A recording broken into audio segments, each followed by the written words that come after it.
When boundaries of storytelling felt solidly immovable, these films swept in like storms, washing away the comfort of predictability. Provocative themes ripped through social taboos, challenging conventional ideas about love, power, and morality. Directors wielded their craft like provocateurs, using bold techniques and unflinching visuals to ignite debates no one had anticipated. Censorship boards squirmed, audiences gasped, and critics oscillated between admiration and outrage. What role does a filmmaker play in reflecting or shaping society?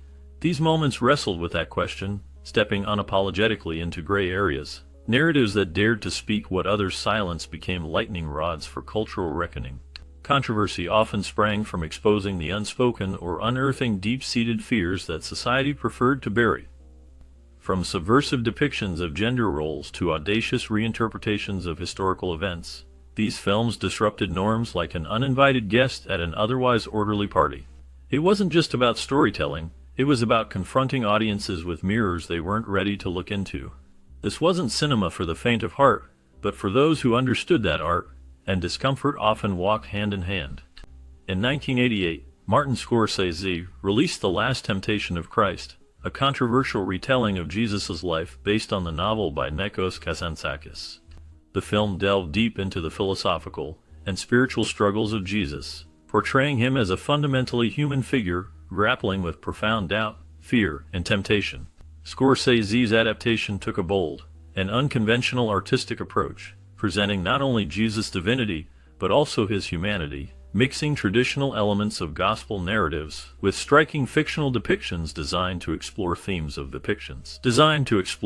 of faith and morality. One of the film's most discussed aspects was its portrayal of an imagined scenario where Jesus comes down from the cross and leads a normal human life.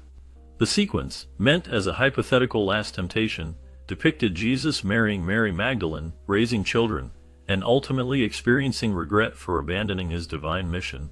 This depiction incited outrage among religious groups worldwide. The film's production marked the culmination of a years-long struggle by Scorsese to bring Kazantzakis' work to the screen, fueled by his own devout Catholic upbringing and his affinity for exploring spiritual themes. Despite its disclaimer at the beginning, clearly stating it was a work of fiction, precautionary measures were not enough to stem backlash. Conservative Christian organizations quickly mobilized protests, with some going as far as picketing theaters and calling for boycotts. In some cases, governmental authorities worldwide banned screenings outright, citing the film's content as offensive to religious sensibilities. This polarizing reception sparked broad debates about freedom of artistic expression versus perceived blasphemy, leaving the movie as not only a cinematic work, but also a lightning rod for socio-religious conflict. The widespread protests only amplified the public's interest, with some audiences attending screenings to witness the polarizing narrative firsthand. While some found the portrayal heretical, others considered it an earnest exploration of the nature of faith. Critics praised Willem Dafoe's deeply introspective performance as Jesus, alongside Harvey Keitel's unconventional but compelling depiction of Judas Iscariot. Scorsese's direction received acclaim for its evocative use of imagery, especially in depicting the mystical and psychological dimensions of Jesus' experience as both man and divine figure. Yet, praise often came with criticism as well, extending even to artistic aspects such as Peter Gabriel's innovative musical score, which used non-traditional instruments and rhythms to convey biblical scenes. This fusion of creative decisions underscored the film's uniqueness, but also deepened its polarizing reputation. At its core, the film questioned what it means to assume divine responsibility while being constrained by human frailty. It explored theological and existential conflicts in ways that were uncommon in traditional religious movies. These profound themes ultimately earned the film an Academy Award nomination for Best Director, a rare acknowledgement given the controversies surrounding its release. These accolades cemented its legacy as a bold artistic endeavor that dared to challenge established norms within devotional storytelling. Even decades after its release, The Last Temptation of Christ remains a subject of heated dialogues about art and spirituality. Its ability to provoke emotional responses holds relevance, serving as a testament to Scorsese's vision to catalyze views on how divinity and humanity intertwine. The film continues to spark analysis among scholars, theologians, and film enthusiasts alike, ensuring its iconic yet contentious place in cinematic history. David Cronenberg's Crash, stands out as a provocative film that explores the complex relationship between technology, sexuality, and human obsession.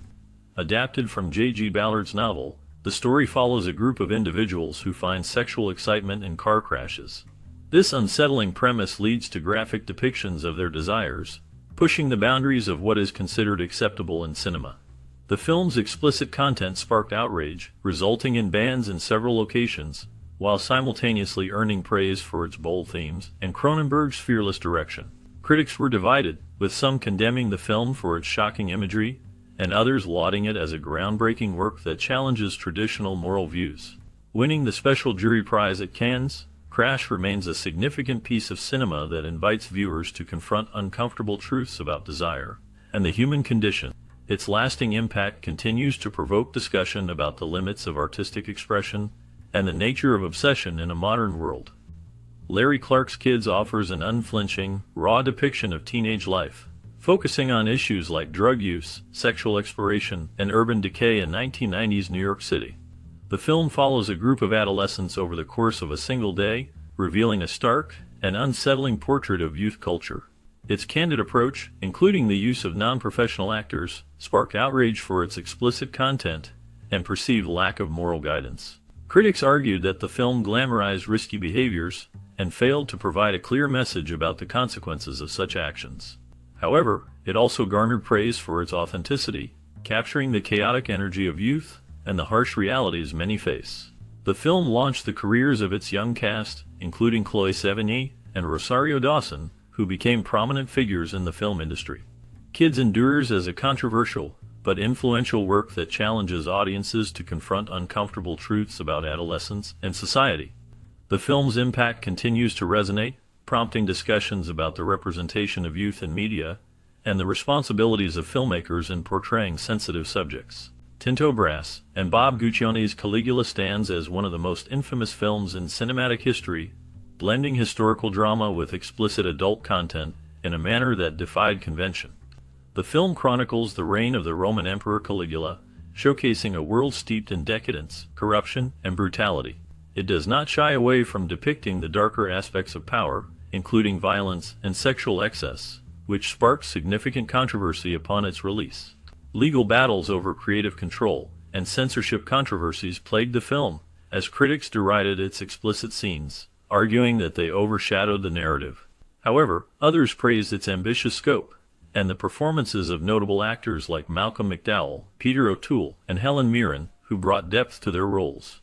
Over time, Caligula has gained a cult following, celebrated for its audacity and unique approach to storytelling, challenging the boundaries of what cinema could portray.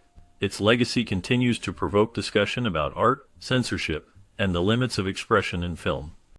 When Todd Browning released Freaks in 1932, he introduced audiences to one of the most daring and unsettling films in cinematic history. Grounded in Browning's own experience as a former circus performer, the movie unfolds within the intimate and insular world of carnival life. By casting actual carnival performers, Browning rejected the traditional Hollywood practice of using makeup or visual effects to simulate physical differences. This choice blurred the line between reality and fiction, challenging viewers' perceptions of disability, otherness, and humanity. The film focused on a community of circus freaks who ultimately turn on a scheming trapeze artist, Cleopatra, after her plot to exploit and murder one of their own is revealed. At its release, Freaks shocked audiences, not only with its stark portrayal of deformities, but also with its climax featuring the characters exacting brutal revenge. The sequence, in which the marginalized figures crawl through mud and rain in pursuit of their tormentor, pushed the boundaries of horror and tragedy. Horrified reactions from critics and audiences alike branded the film as distasteful and exploitative. In some theaters, viewers reportedly fainted during showings, while others complained about being exposed to something so unsettling. The backlash was swift and severe. MGM, the studio behind Freaks, heavily edited the film, cutting nearly 30 minutes to tone down its horror. Still, the film was banned in several countries, including the United Kingdom, where it remained prohibited for 3 decades. The controversy effectively condemned Browning's career. A director once celebrated for works like Dracula found himself relegated to the fringes of Hollywood. Despite its initial rejection, Freaks gained a second life. Rediscovered decades later by critics and cult enthusiasts, it has been reconsidered as a pioneering film that urges empathy, offering a humanized portrayal of individuals often alienated from society. Its poignant message about societal prejudices against physical deformities is now viewed as progressive, presenting the so-called freaks as multifaceted individuals with hopes, fears, and desires. Films in the pre-code Hollywood era often tested moral and societal boundaries, and few went as far as Freaks in its themes of vengeance and inclusion. While some still argue over the ethical implications of exposing real performers with disabilities to such scrutiny, the film's undeniable impact has secured its place as a cult classic. Modern viewers often interpret it as not only an early example of body horror, but also a critique of the exploitation and objectification faced by disadvantaged communities. Its layered narrative reveals the hypocrisy of societal norms, where the true monsters turn out to be the so-called normal figures driven by greed and cruelty. Emerging in 1973, The Exorcist, directed by William Friedkin, marked a dramatic transformation in cinematic horror and became one of the most discussed films of all time. Adapted from a novel by William Peter Blatty, the story delves into the terrifying possession of a young girl, Reagan, by a demonic force, and the emotional and spiritual toll it takes on those trying to save her. From its haunting imagery to its intense performances, the film introduced audiences to a new level of psychological and visceral horror. Groundbreaking special effects depicting Reagan's unnatural contortions and violent outbursts amazed and terrified viewers, reinforcing the film's unrelenting sense of dread. This cultural phenomenon wasn't without its controversies. Reports surfaced of audience members fainting, vomiting, or leaving theaters in distress during its screenings.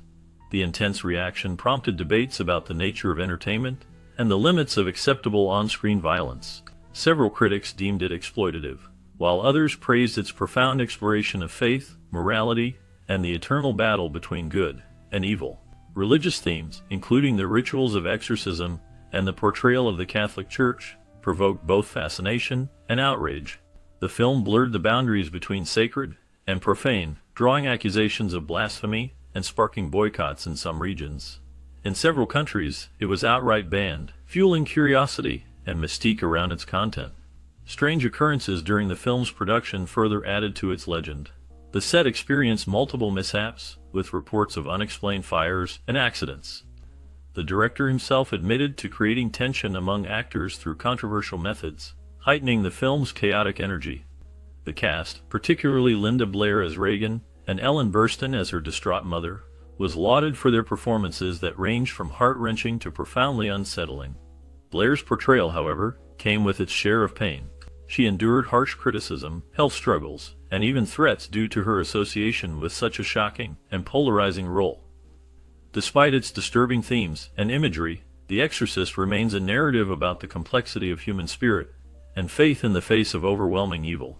Its enduring legacy is also a testament to its technical artistry. The chilling soundtrack, arresting visuals, and brilliant editing created an immersive experience unmatched in its time.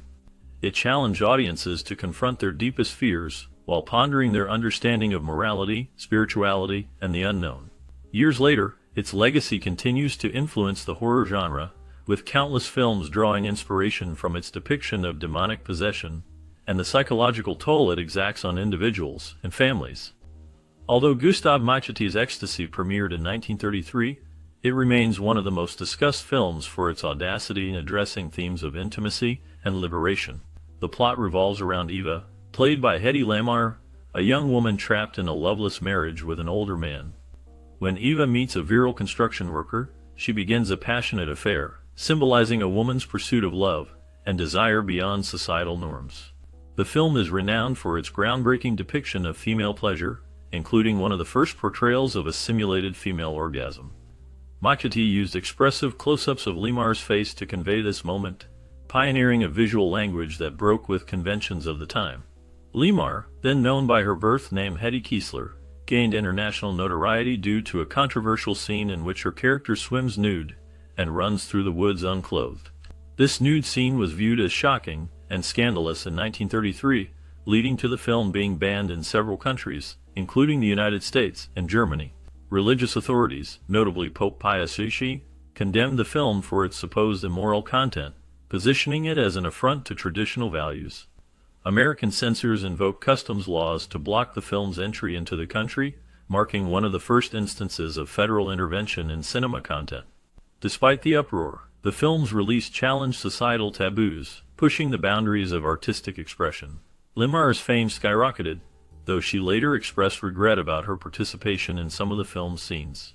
Her husband at the time, Friedrich Mandel, attempted to purchase all existing copies of the movie to erase its legacy, but the effort was ultimately unsuccessful. Ecstasy is also notable for its technical and artistic merits, as Machadi brought a poetic sensibility to the exploration of human emotions. His minimalist approach, combined with symbolic imagery such as a discarded wedding ring or a pearl necklace, underscored themes of love, betrayal, and personal freedom. Limar's understated yet expressive performance became a landmark in cinematic history. Later in her life, she transitioned into a successful acting career in Hollywood, but her association with ecstasy remained a critical marker of her early career. The film scandal did not overshadow its influence on the film industry. It played a significant role in discussions around censorship, personal autonomy, and cinematic artistry. Its restoration and continued screenings today signify its lasting impact as a bold statement on individual expression and female perspective in cinema. Rather than being entirely defined by its scandal, Ecstasy has been reevaluated as a significant piece of film history that dared to move beyond its era's rigid conventions. Indeed, William Friedkin's thriller Cruising, released in 1980, remains one of the most polarizing entries in classic cinema. Set amidst New York City's gay leather bar scene of the late 1970s, the film follows Al Pacino's character, Officer Steve Burns, as he delves into an undercover operation to catch a serial killer targeting gay men. The plot presents intricate layers of psychological and social tension, blurring lines between identity, morality, and police investigation. The muted, shadowy cinematography and pulsating soundtrack evoke a haunting atmosphere, portraying gritty realism while emphasizing themes of duality and alienation. The film's journey to theaters was fraught with protests and fervent outcries from LGBTQ activists who condemned its representation of gay culture. Demonstrations erupted during the film's production and release as activists feared it reinforced harmful stereotypes by painting a vision of queer society as preoccupied with violence and deviance. Arthur Bell, then a columnist for The Village Voice, and one of the film's most vocal critics, had called the project damaging, accusing it of sensationalism and lacking authentic representation. The controversy tarnished the film's debut and contributed to a broader conversation about queer visibility in the mainstream media. Despite the initially hostile reception, modern audiences have approached Cruising with fresh eyes. Its criticisms of police misconduct and the ambiguity surrounding Al Pacino's character's immersion into the queer subculture hint at a deeper commentary on identity and belonging rather than outright condemnation. The decision to leave crucial narrative threads unresolved, such as Steve's true affiliations and the actual perpetrator's identity, underscores the film's commitment to open-ended storytelling. In retrospect, cultural critics and film historians recognize Cruising as daringly ahead of its time. William Friedkin, known for boundary-pushing works like The Exorcist and The French Connection, crafted a piece of provocative art that is both flawed and valuable.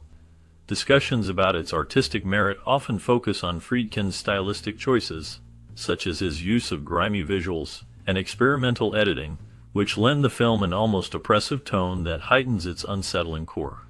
These artistic elements, combined with Al Pacino's restrained yet intense performance, have elevated the movie from infamy into an object of cinephile fascination and study. Over 4 decades later, Cruising has been reevaluated through lenses of queer and feminist critique, sociological analysis, and cinematic artistry. Its complex legacy reflects an era when LGBTQ representation in media was scarce and often problematic. While still far from universally embraced, the film provides an invaluable snapshot of cultural anxieties and a bygone chapter of New York City's nightlife, immortalized in celluloid and fundamentally relevant to any conversation about the intersections of art, identity, and controversy. Oliver Stone's Natural Born Killers stands as one of the most debated films in cinematic history, pushing the boundaries of storytelling and societal norms. A searing satire on media sensationalism and the glorification of violence, the film chronicles the murderous journey of Mickey and Mallory Knox, a couple who become folk heroes through their horrific acts. Leveraging chaotic and experimental filmmaking styles, including rapid editing, diverse film stocks, and surreal imagery, the narrative deliberately intensifies its audience's immersion into a media-induced spectacle of violence. Stone's aim wasn't just to tell a story, but to demonstrate the disturbing allure and power of mass media in turning murderers into celebrities. The exaggerated portrayal of violence in the film isn't merely gratuitous, but serves to critique a society obsessed with fame and desensitized to brutality. The movie quickly became notorious not just for its content, but also for its cultural impact. It sparked immediate uproar, with critics and audiences accusing it of being excessively graphic and glamorizing criminal behavior. The controversy deepened as the film was linked to real-world crimes, including school shootings and tragic road murders, allegedly inspired by the movie's violent themes. These tragic connections led to lawsuits against Stone, with plaintiffs claiming the film incited the perpetrators to commit violent acts. Although the legal cases ultimately failed due to freedom of speech protections, these incidents intensified the debate over the responsibilities of artists in representing violence, fueling fears about media influence on vulnerable individuals. Furthermore, many interpreted natural-born killers as a criticism not only of the media, but also of its audience, implicating viewers in the cycle of sensationalism and exploitation. Its release in 1994 was marked by a cultural reckoning with tabloid journalism, the rise of 24-hour news cycles, and the growing intrusion of violent entertainment into the mainstream. Stone invited his audience to see themselves in the crowds who cheer Mickey and Mallory on, an uncomfortable mirror that critics either celebrated as bold social commentary or reviled as excessively cynical. The film's provocative nature was compounded by its intense visual style, where narrative coherence took a backseat to visceral impact. Stone amplified the chaos through fractured timelines, psychedelic visuals, and abrupt tonal shifts, reflecting the disarray of a culture that consumes crime as entertainment. However, its divisive reception also ensured it achieved cult status, solidifying its place as a landmark in the exploration of media ethics. While some dismissed it as pretentious and incendiary, others hailed it as a necessary critique of a broken system. Influenced in part by Quentin Tarantino, who penned an early draft of the film but later distanced himself from the project, the script masterfully blurred the line between condemnation and celebration of violence, leaving audiences unsettled. Over decades, Natural-Born Killers remains a thought-provoking work, emblematic of the friction between creative freedom and societal responsibility. Wes Craven's directorial debut, The Last House on the Left, broke new ground in the horror genre, tackling themes of psychological terror, human depravity, and vengeance with unflinching brutality. Released in 1972, the film carved a niche for itself as one of the most provocative and controversial works in cinematic history. The disturbing storyline follows two teenage girls who encounter a gang of sadistic criminals during a fateful night. After being kidnapped and subjected to horrific violence, the narrative shifts as the assailants unknowingly seek refuge in the home of one of the victims' parents, setting the stage for a visceral tale of revenge. The film's production techniques added to its unsettling realism. Craven used handheld cameras to imbue the scenes with a documentary-like rawness that blurred the line between fiction and reality, leaving audiences grappling with visceral discomfort. The deliberate low-budget aesthetic, coupled with the unrestrained depiction of violence, heightened an atmosphere of dread. The unnerving soundtrack composed by David Hess, who also played one of the antagonists, further amplified the oppressive tone. In many ways, the film stood apart for its no-holds-barred approach to visual representation of violence and its critique of moral outrage. Inspired loosely by Ingmar Bergman's The Virgin Spring, Craven infused the narrative with cultural commentary while testing the limits of audience endurance. Yet, its impact on viewers was polarizing. While some lauded it for daring storytelling, others recoiled at its graphic nature. The visceral imagery of rape, torture, and murder prompted widespread bans in several countries, notably in the UK, where it earned the infamous label of video nasty and remained censored until an uncut release years later in 2008. In addition to censorship debates, the film generated moral and ethical discourse about what constitutes artistic expression versus exploitation. Critics and scholars have explored how the film plays with dualities, victim versus perpetrator, morality versus depravity, through its brutal revenge narrative. The parents' retaliation, performed in gruesome and calculated acts, mirrors yet subverts the horrifyingly gleeful violence inflicted by the criminals, accusing society of perpetuating cycles of violence under the guise of justice. Criticism of the film often focused on its uneven tone, which veered between sardonic humor and bleak violence. Some saw this as reflective of Craven's limited filmmaking experience, while others interpreted it as a commentary on how society trivializes or sensationalizes trauma. Despite its polarizing reception, the film became a cultural touchstone that influenced the horror genre significantly. Its raw intensity, stripped-down aesthetic, and psychological complexity paved the way for later exploitation and slasher films like Craven's own A Nightmare on Elm Street. Notably, its shocking marketing campaign included the now iconic tagline, "To avoid fainting, keep repeating, it's only a movie, it's only a movie." This tagline underscored its conscious intent to shock and provoke while questioning the audience's boundaries of tolerance. Ironically, the film's controversy likely fueled its notoriety, drawing attention to underground and exploitation cinema as a serious genre capable of eliciting both discussion and outrage. Critical reassessment over time has recognized the film's socio-political critique of violence, media portrayal, and justice systems. Defended by film critics like Roger Ebert, who saw latent artistry within its shocking content, The Last House on the Left has endured as a cult classic and a landmark in horror cinema. Its legacy is a reminder that cinema can serve as a volatile, powerful medium for exploring the darkest corners of human nature and societal constructs without compromise.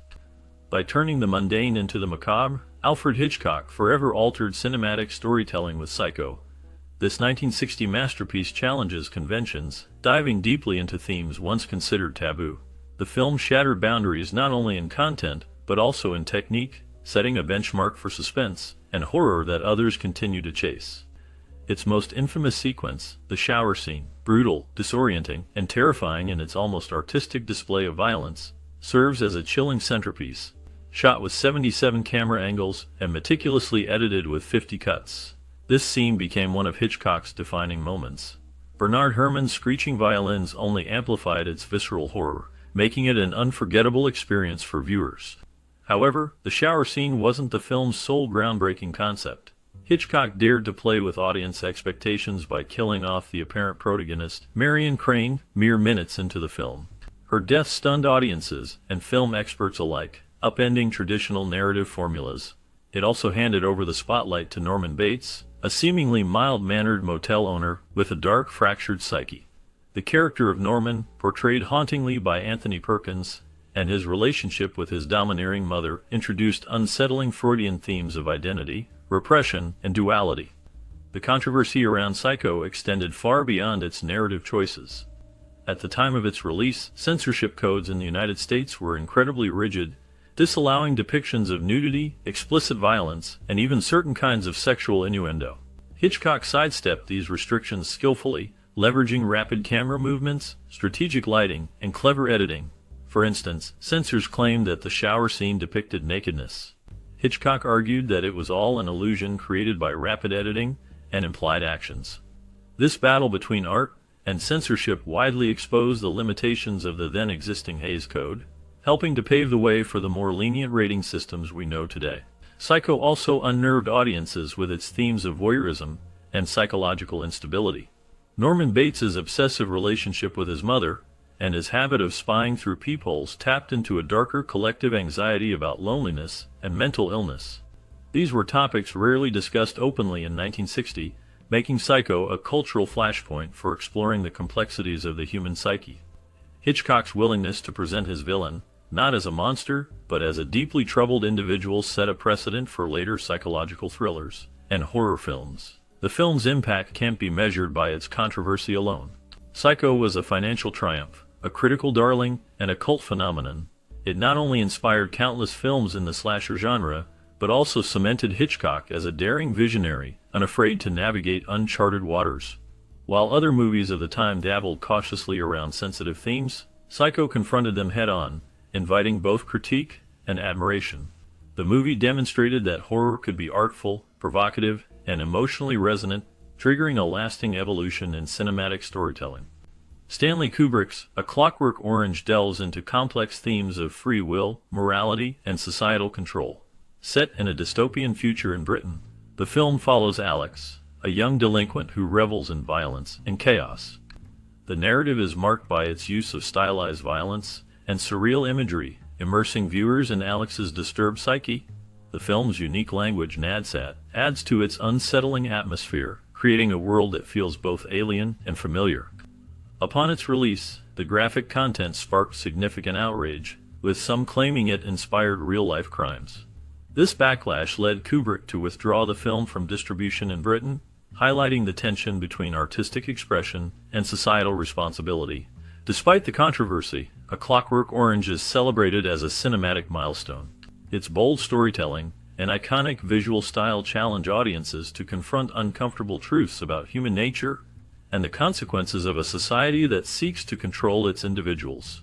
The film's philosophical depth continues to resonate, making it a subject of discussion and analysis.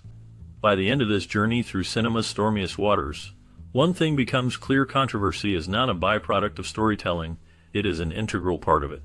When filmmakers dare to stand at the edge of what is permissible and leap into the unknown, they illuminate truths that society often buries beneath layers of comfort and denial. The universality of these moments lies not in their content, but in their intent, confronting audiences with themes and ideas that demand reflection, whether or not one agrees with their approach. In pushing against the grain of convention, directors often find themselves both celebrated as visionaries and denounced as provocateurs. As these cinematic moments unraveled before us, they reminded us of art's core responsibility, not merely to entertain, but to provoke thought, emotion, and, at times, discomfort. The mirrors they held up were not always kind, reflecting flaws in societal norms, power structures, or humanity itself. Yet their necessity cannot be overstated. They underscore how norms are malleable, how audiences can be both resistant to and transformed by the narratives they consume, and how the relationship between cinema and societal progress remains a dynamic, sometimes volatile, conversation. In confronting taboo topics, from subverting gender expectations to redefining historical events, these films did more than just disrupt. They became landmarks of resistance and change in their own right.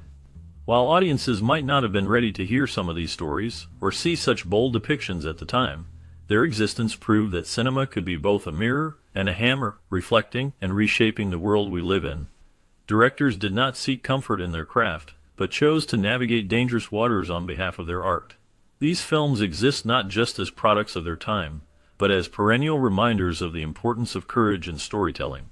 The boundaries of art will forever contest the boundaries of acceptability, and in doing so, they ensure that cinema remains an urgent, vital platform for human expression.